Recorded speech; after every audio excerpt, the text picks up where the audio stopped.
Bonjour à tous les enfants. Alors nous allons terminer notre séquence sur les différents états de l'eau et les changements d'état de l'eau. On avait commencé ce travail en classe et vous avez continué ensuite à la maison. Parfois même vous avez eu la chance de pouvoir faire quelques expériences. Alors tout d'abord, nous avions vu que l'eau elle existait sous trois états. Est-ce que tu te souviens desquels? Alors il y avait l'eau à l'état liquide, l'eau à l'état solide et enfin l'eau à l'état gazeux. Bravo!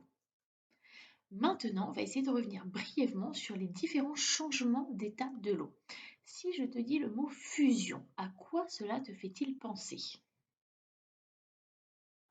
Alors, la fusion de l'eau, c'est le passage de l'eau à l'état solide, de l'état solide à l'état liquide. Rappelle-toi, en classe, on avait fait des expériences. Chaque petit îlot avait une expérience à faire avec des glaçons, différents récipients, des thermomètres, de l'eau bouillante, de l'eau froide, etc. J'espère que tu te souviens. On avait ensuite également parlé de solidification.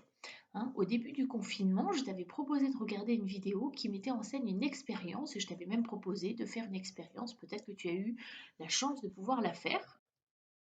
Alors la solidification, qu'est-ce que c'est? Essaye de te souvenir. C'est le passage de l'eau liquide à l'état solide. Dans solidification, on entend le mot solide, d'accord? On a également vu et découvert que l'eau, elle gelait à 0 degré. C'était un palier de température.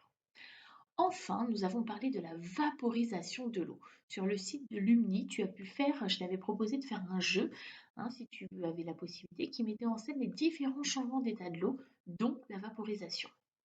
Alors, qu'est-ce que c'est la vaporisation? Essaye de te souvenir.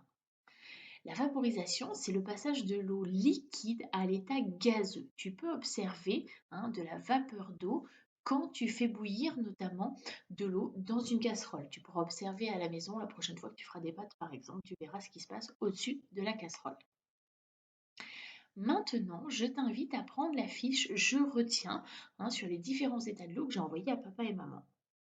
Cette fiche, elle reprend tout ce que nous avons vu dans cette séquence. On en a parlé ensemble, je t'ai fait regarder des vidéos, je t'ai aussi proposé des expériences.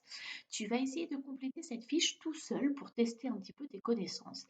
Si jamais cela est trop dur, malgré la vidéo que l'on vient de faire ensemble, tu peux t'aider de tes leçons qui se trouvent dans ta pochette de sciences. Alors, je te laisse mettre la vidéo en pause, d'accord? Et je te laisse compléter la fiche.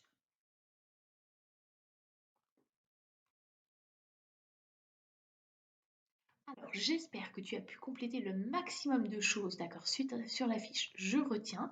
Cela voudra dire que tu as bien retenu ce que nous avons vu durant cette séquence. Je te joins à la correction pour que tu puisses voir ce qui était bon ou pas bon dans ce que tu as fait. Je te laisse faire la correction. Maintenant, cette séquence sur l'eau, elle est terminée, d'accord? Nous débuterons un nouveau chapitre bientôt. En attendant, portez-vous bien les loulous.